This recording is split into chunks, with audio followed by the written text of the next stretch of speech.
Hi అండి అందరికీ ఈరోజు మనం చేసే రెసిపీ వచ్చేసి బగారా రైస్ అండి. ఫస్ట్ స్టవ్ మీద గిన్నె పెట్టుకొని గిన్నె వేడైన తర్వాత ఆయిల్ పోసుకోవాలి. ఆయిల్ కూడా వేడైపోయిందండి. ఇప్పుడు మనకు కావాల్సిన బగారా ఐటమ్స్ అన్నీ వేసుకుందాము.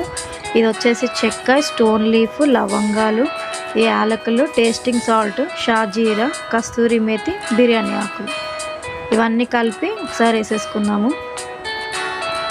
ఇవన్నీ మనకు తెలుసు కదండి, ఓల్ గరం మసాలా, బిర్యానీ దినుసులు ఇవన్నీ ఒకసారి మనం మంచిగా కలిపేసుకుందామండి.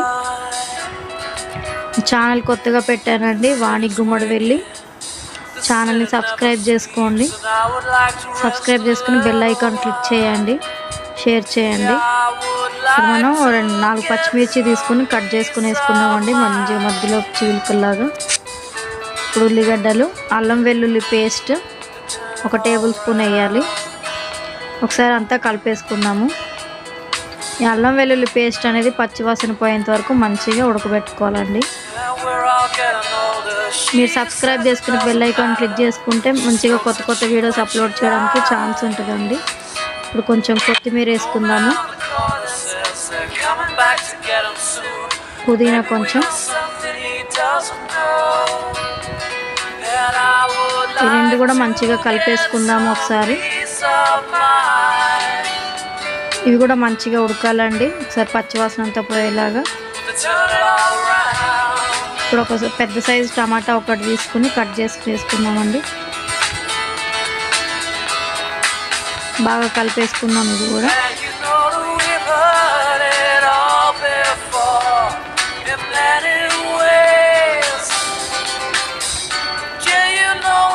మూత పెట్టేసుకున్నాము ఒక 5 నిమిషాలు.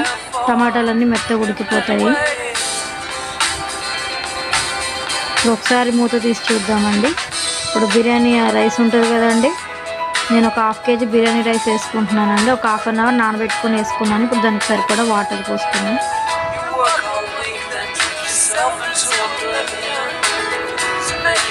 మంచిగా కలిపేసుకున్నాం రెండు ఒకసారి. రైస్ అనేది మినిమం ఒక 1/2 అవర్ అయినా నానబెట్టుకోవాలండి. రైస్ అనేది మంచిగా వస్తుంది. ఇప్పుడు మూత పెట్టేసుకున్నాము.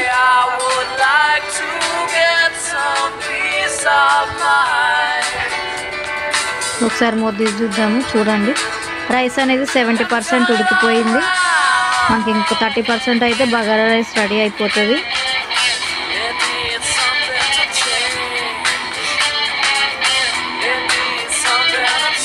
రైస్ అనేది మళ్ళీ ఎక్కువ కూడా కలిపొద్దండి, రైస్ అనేది ముక్కలు అయిపోతుంది. ఇప్పుడు ఒకసారి మళ్ళీ మూత వేసుకున్న 5 మినిట్స్.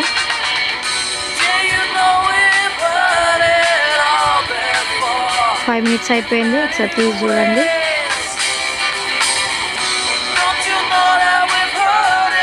ఇంకొక 10% అవ్వాలండి.